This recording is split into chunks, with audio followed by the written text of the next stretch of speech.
Hello, welcome to my screencast for Accounting for Business Decisions A. My name is Maximilian, and today we will be talking about petty cash. So, what is petty cash? Well, petty cash is an amount of cash that's kept on hand to pay for minor expenses. So, an example of this could be using the petty cash fund to pay for milk in the office for everyone to make their coffee, or buying some, extra supplies, stuff like that.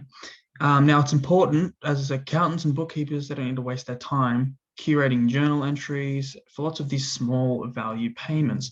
Essentially, basically, they can just put these small values in the petty cash fund, not need to worry about it, and they can be used for stuff like that example there. Now, this is just an example of establishing a petty cash fund. Now, what we're going to do here is we're going to debit the petty cash because it is an asset and that will increase the value, and we're putting money into it. And where are we getting that money from? Well, we're getting it from the cash account, and that's also an asset. So decrease the cash to decrease the cash value, it'll be a credit. Now, let's just look at a real life example. So let's just say Kevin goes out to buy some new pens, and they cost about $15. Now it's for everyone. So everyone in the office, he's buying those pens for. But however, he needed some personal sticky notes, and they're about $5.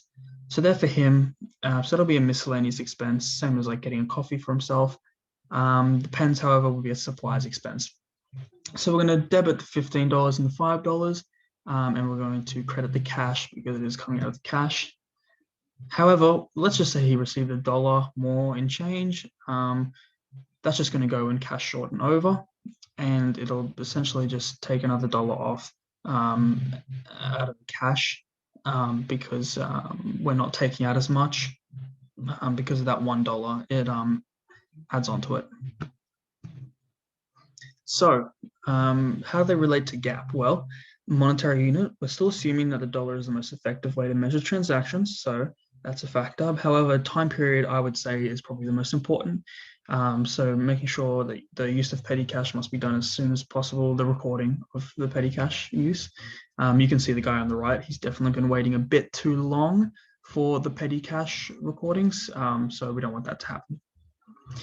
So how do we control the petty cash fund? Well, to prevent stealing, businesses should keep it, below $1,000. We also need to ensure employees know the process of using the petty cash fund and recording the transactions. And we should only allow trustworthy and experienced employees to have control over the petty cash fund. And that'll allow good quality control for the petty cash fund and, make sure it's not being used for the wrong things. So that's it. Yeah, thank you. I really appreciate you watching. And I hope you learned a bit more about petty cash.